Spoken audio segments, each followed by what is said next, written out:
Hello everyone, welcome to my channel. तो अभी अब हम बात करते हैं हमारी MS1 की नेक्स्ट यूनिट की, जिसका नाम है ईयर नोज थ्रोट डिसऑर्डर। तो ये ENT के नाम से भी जाना जाता है, इसकी शॉर्ट फॉर्म होती है। तो ये जो डिसऑर्डर होते हैं ये हमारे होते हैं कान, नाक और जो हमारा गला होता है वहाँ के डिसऑर्डर इसके अंदर होते हैं। और इसकी मैनेजमेंट के बारे में हम इस यूनिट के अंदर जानेंगे।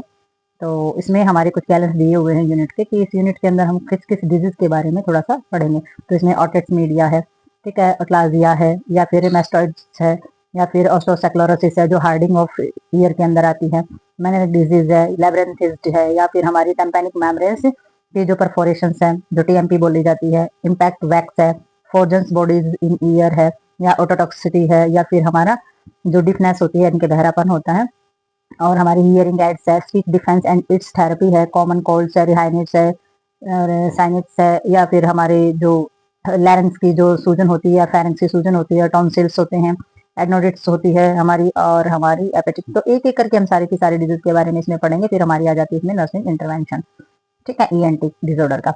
तो इसमें सारी की सारी बीमारियों के बारे में हम डिटेल से पढ़ेंगे, उसकी मैनेजमेंट के बारे में जानेंगे, उसके डायग्नोज है, उसके ट्रीटमेंट है, उसकी मेडिकल मैनेजमेंट है, या उसके कोज है, सबके बारे में इसमें पढ़ेंगे। तो देखते हैं नेक्स्ट डिजीज है हमारी ऑटिट्स मीडिया। तो इसके बारे में ये है हमारी डिजीज ऑटिट मीडिया, जिसको OM के नाम से भी जाना जाता है। तो इसमें इंट्रोडक्शन में इन्होंने दिया है, it is accumulation of fluid in middle ear in the space between tympanic membrane and inner ear. तो इन्होंने बताया है कि इसमें ये जो बीमारी है इसके अंदर क्या होता है, इसमें जो हमारा मिडल ईयर होता है उसके अंदर एक्युमुलेशन हो जाता है फ्लूइड का, यानी कि फ्लूइड इकट्ठा हो जाता है मिडल ईयर के अंदर।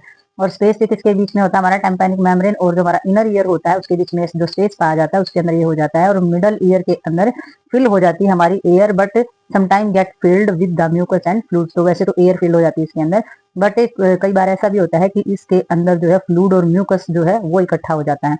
तो उसमें ओकस टाइप भी हो सकता है। तो ये हमारा जो बलगम वगैरह होता है ये हमारा वहां पर इकट्ठा हो जाता है। This mucus can get infected sometime with the pathogenic card of the infection. तो इसमें क्या हो जाता है, इसमें जो म्यूकस होता है वो क्या करता है, वो हमारा कई बार इन्फेक्शन कर देता है, जो कि हमारा पैथोजन इन्फेक्शन बोला जाता है। और ये मोस्ट कॉमन बच्चों के अंदर ये प्रॉब्लम हमारी पाई जाती है, ठीक है। तो ये इन्फेक्शन तो होना ही है, जहाँ पर म्यूकस इकट्ठा हो जाएगा, फ्लूइड एक्सेस में इकट्ठा हो जाता है, तो वहां पर इन्फेक्शन होना एक माइनर सी बात होती है।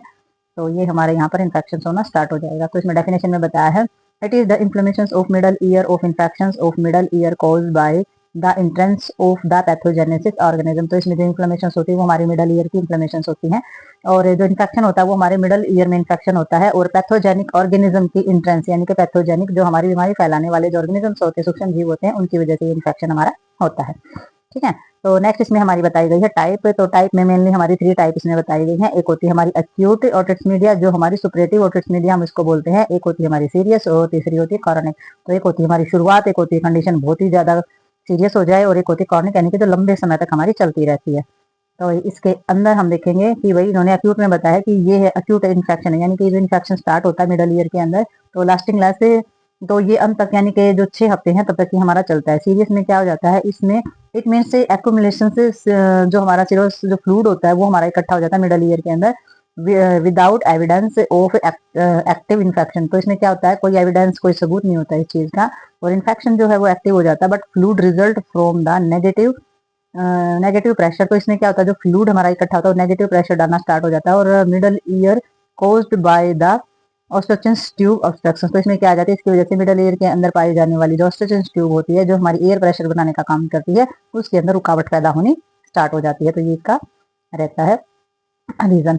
तो इसमें नेक्स्ट हमारा आ जाता है क्रोनिक ऑस्टिक मीडिया। तो इसमें क्या होता है, इसमें result of repeated episode of acute OM causing irreversible tissues, और हमारी pathology and the persons perforations of the tympanic membrane, it also lead to mastoid bone infection. तो ये क्रोनिक जो लंबे समय तक जो चली आएगी रिपीटेड, यानी कि बहुत ही लंबे समय तक जो चीज हमारे जो अक्यूट इन्फेक्शन है ऑस्टिक मीडिया के अंदर, जो बहुत लंबे समय तक चला जाएगा और इनरिवर्सिबल्स होगा, यानी कि वो ठीक नहीं हो सकता है। तो टिश्यूज के अंदर होगा हमारी पैथोलॉजी, यानी कि इन्फेक्शन होना स्टार्ट हो जाएगा, और वहाँ जो टेम्पैनिक मेम्ब्रेन्स है उसके अंदर परफोरेशन होना स्टार्ट हो जाएगा, यानी कि छिद्र होना स्टार्ट हो जाएंगे।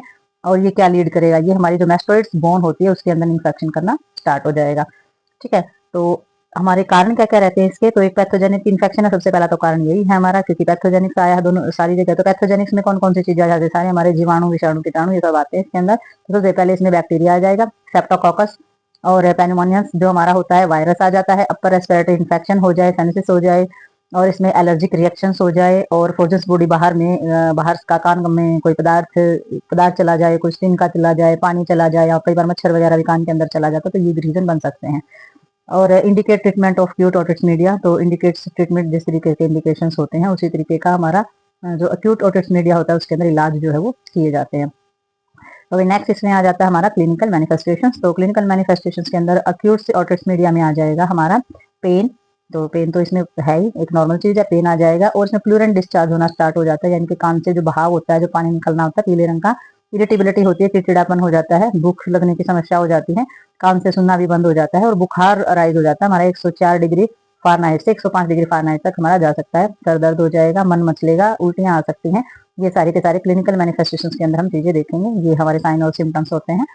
तो नेक्स्ट हमारा COM आ जाता है। AOM में एक्यूट ओटिटिस मीडिया, COM में कॉर्निक ओटिटिस मीडिया, तो ये शॉर्ट फॉर्म में भी हमारे COM AOM आ सकते हैं।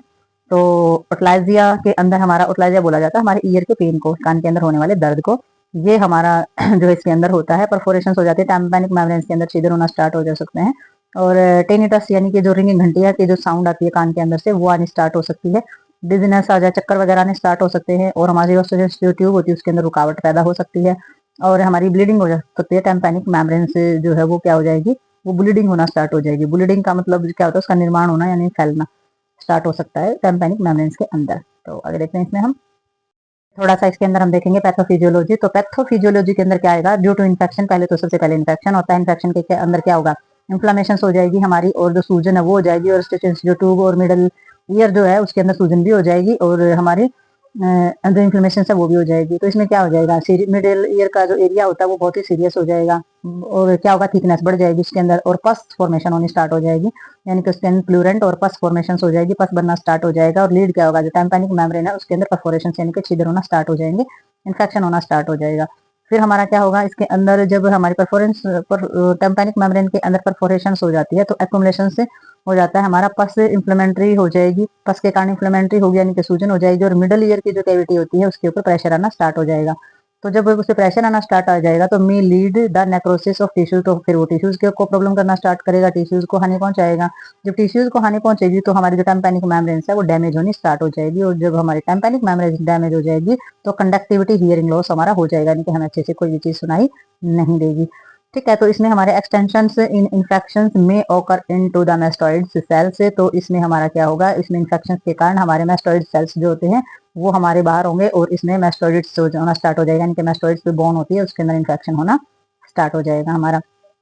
तो फिर इसमें देखेंगे हम डायग्नोस्टिक एवल्यूशंस कराते हैं। तो एवल्यूशंस में देखेंगे कि भाई इसका इलाज कराने के लिए हमें किस किस चीज की आवश्यकता होती है, किस तरीके से इसका इलाज कराएंगे।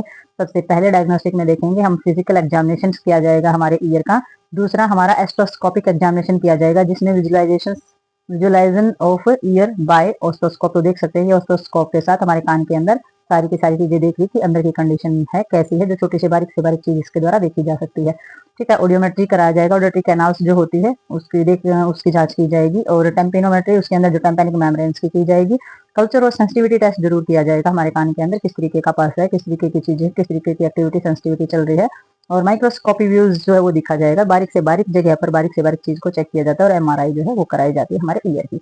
ठीक है, तो नेक्स्ट इसमें आ जाता है हमारा कॉम्प्लिकेशन। तो कॉम्प्लिकेशन कब होगा, जब हियरिंग लॉस हो जाता है, यानी कि बिल्कुल ही सुनाई नहीं देता है, वो हमारा कॉम्प्लिकेशन के अंदर आ जाता है।